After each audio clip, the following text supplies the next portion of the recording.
Bismillahirrahmanirrahim. Assalamualaikum warahmatullahi wabarakatuh. Kembali bersama saya Rado Institute dan Rado Yendra tentunya menemani Anda untuk selalu aktif dalam dunia maya, ditemani bersama literasi digital dari Rado Institute. Nah, pada kesempatan kali ini kita akan membahas fungsi lain, kegunaan lain dari quantile function. Minggu lalu atau beberapa waktu yang lalu kita telah melihat bagaimana mensimulasi data dengan menggunakan inversion method.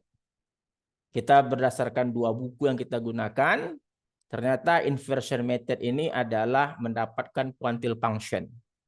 Kita telah hasilkan suatu coding yang baik dan dapat digunakan untuk keperluan mahasiswa. Nah, di samping itu, quantile function juga berguna untuk tujuan uji kebaikan suatu model atau bahasa kerennya good of fitness test. Good of fitness test, uji kebaikan dari model. Nah, hal yang sama seperti simulasi, kita dituntut mendapatkan fungsi kuantile atau inverse dari distribusi kumulatif. Seperti biasa, fungsi kuantile tentu berhubungan erat dengan ada fungsi distribusi dan density function atau fungsi densitas. Tentu cara mengestimasi parameter tidak dapat kita elakkan, wajib adanya. Nah, apa perbedaan antara quantile function sebagai simulasi dan quantile function sebagai good of fitness test atau uji kebaikan? Pada simulasi, bilangan P yang merupakan bilangan antara 0 sampai 1 itu dalam simulasi diambil melalui R dengan menggunakan RANIF atau bilangan acak dari 0 hingga 1. Ambil sebanyak mungkin atau tergantung keperluan. Kalau keperluannya sebanyak data. Nah, itu fungsi dari kegunaan dari fungsi kuantile untuk mensimulasi. Fungsi kuantile sedangkan bilangan P atau parameter P atau U yang digunakan untuk mengisi bilangan dari 0 sampai 1 itu kita gunakan RANIF uniform atau RANIF sebanyak bilangan N. Nah, pada quantile function sebagai good of fitness test atau uji kebaikan, P tadi atau U tadi digantikan oleh quantile model. Kan ada quantile model. Bukan, digantikan oleh fungsi distribusi model. Maka menjadi quantile model. Nah, kalau quantile tadi, P tadi digantikan oleh distribusi kumulatif teoretikal, yang kita gunakan rumus distribusi teoretikalnya adalah I kurang 0,5 per N, itu namanya quantile teoretikal. Jadi fungsi quantile ini atau quantile function ini dikatakan baik jika grafik pasangan antara quantile model dan quantile teoretikal membentuk suatu garis lurus. Oke, daripada kita banyak cerita, kita coba lihat riset artikel penunjang pada kajian ini. Riset kajian kundang. Nah, ada dua riset artikel yang akan kita gunakan sebagai penunjang. Yang satu adalah The Heavy-Tail Exponential Distribution, Risk Measure, Estimation, dan Application. Nah, seperti biasa dalam riset artikel ini diberikan fungsi densitas peluangnya seperti persamaan 2, lalu persamaan 1 adalah fungsi distribusi atau fungsi distribusi kumulatif. Nah, dari persamaan 2 akan turun log likelihood untuk estimasi parameter. Dari persamaan 1 akan turun quantile function. Quantile function hanya menukar letak X ke depan, Fx ke dalam. Seperti persamaan 5. Nah, ini persamaan 5. Persamaan 5 ini quantile function. Nah, kalau simulasi, bilangan P itu adalah bilangan acak dari 0 sampai 1 yang kita gunakan kemarin Ranif dalam R. Tapi kalau dalam Code of Fitness Test, P ini digantikan oleh persamaan satu tadi, ini persamaan satu pengganti P, itu disebut dengan kuantil model. Tapi kalau P diganti dengan distribusi kumulatif teoretikal yang rumusnya I kurang 0,5 per N, I itu bilangan 1 sampai N, N banyak data, maka dia disebut kuantil teoretikal. Nah, dalam riset artikel ini, kebetulan log likelihood-nya ada, diberikan log likelihood-nya, tinggal masukkan saja nanti ke dalam R. Nah, dalam riset nih persamaan 10 log likelihood, dalam riset artikel ini diberikan contoh kuantil function itu seperti ini, gambar 6. Ada lihat nih garis yang menuju garis lurus itu antara observed dan expected. Nah, expected ini kuantil model yang P-nya itu diganti distribusi kumulatif model seperti persamaan satu tadi. Sedangkan observed ini bilangan P-nya diganti dengan kumulatif teoretikal. Nah, kalau dia seolah-olah garis lurus, maka dia dikatakan baik. Nah, ini contoh dari kuantil yang akan kita tuju nanti dalam soal ini. Nah, kita coba tes. Kita buka R kita. Kita buka R kita. Nah, ini R. Nah, ini data seperti yang disediakan oleh riset artikel tadi. Ini data aktuaria. Dan ini bentuk log likelihood seperti persamaan 10 yang diberikan. Nah, ini persamaan 10. Log likelihood, kita run data dan log likelihood. Oke, edit, run selection.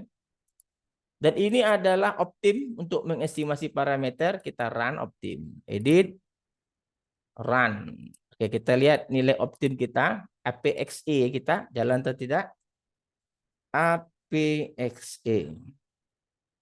Nah, ini parameter kita. Ini parameter 1, 2, dan parameter 3. Di mana parameter 1 itu adalah alfa, parameter 2 itu A, parameter 3 itu C. Nah, karena kita memerlukan nilai F teoretikal, ini F teoretikal namanya, kita run F teoretikal dengan bilangan I dari 1 sampai ke N, dan ini F teoretikalnya, dan ini XOR, ingat ini untuk ini dia, untuk kumulatif, ini kumulatif model, seperti pada persamaan 1, tetapi X-nya diganti dengan XX. Oke. Nah, yang disebut dengan kuantil model adalah persamaan 5 yang nilai P-nya diganti dengan distribusi kumulatif model. Sedangkan kuantil teoretikal sama fungsinya seperti persamaan 5, tetapi P-nya diganti dengan kuantil distribusi kumulatif teoretikal. Nah, coba gitaran pula. Oke, gitaran. Kita lihat konsol kita. Oke, oh berjalan. Oh, kita belum jalankan parameternya. Kita jalankan parameternya dulu semuanya. Nih, APX ini jalankan. Oke, kita jalankan. Kita ambil ini XX. Oke, run. Baru kita lihat kuantil model. Oh, kita oke. Nah, jalan semua. Nah, ini kuantil model dan kuantil teoretikal kita akan plotkan. Kalau dia cenderung garis lurus berarti benar teori kita plotkan. Nah, ini kita plotkan. Wah, ini dia sangat baik sekali. Jadi nampak yang biru itu adalah kuantil dari model. Yang biru itu berpasangan dengan kuantil teoretikal.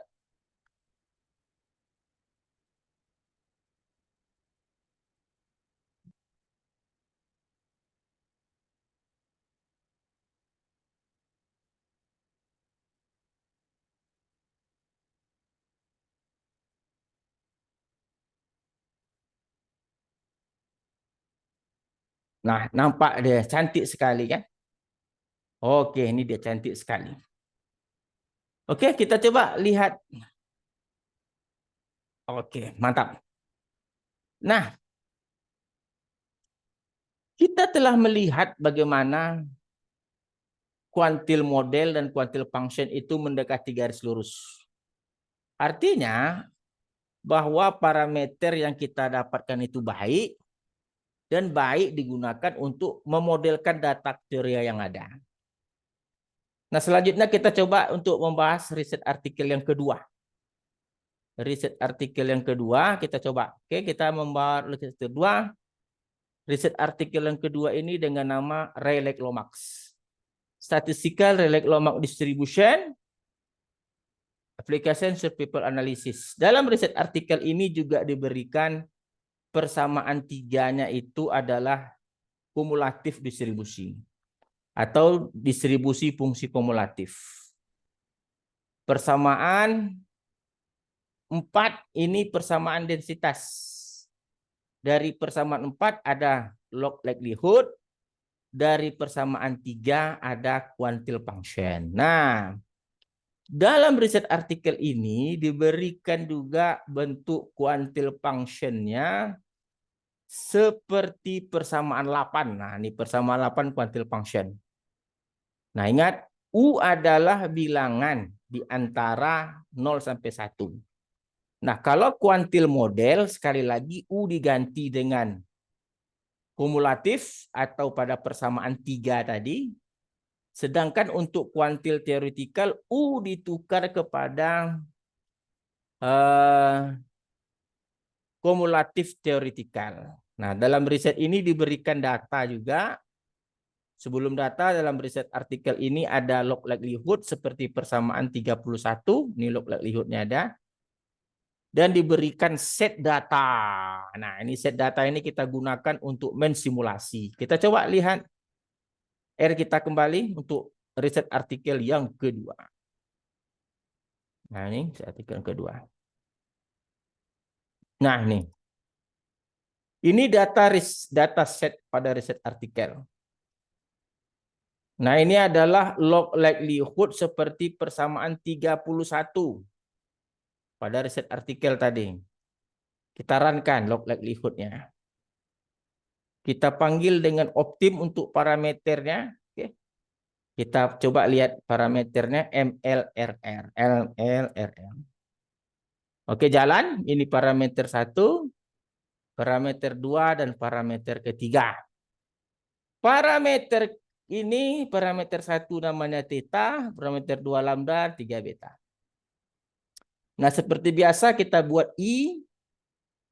Oke, kita dapatkan ini kumulatif seperti persamaan 3 dalam riset artikel tadi. Ini kumulatif model. Ini kumulatif teoretikal. I kurang 0,5 per N. Oke, kita run. Nah, kita masuk ke kuantil model. Nah, ini kuantil model tadi. Oke, kuantil model ini seperti persamaan 8. Ingat ini diganti dengan kalau kuantil model diganti kumulatif model. Kalau kuantil teoretikal diganti kumulatif teoretikal. Kita run. Oke, kita coba lihat R kita. Oke, semuanya ngerti. Kita coba gambarkan grafiknya. Ini plot. Nah, plot yang kita plotkan kuantil teoretikal dan kuantil model. Kita run.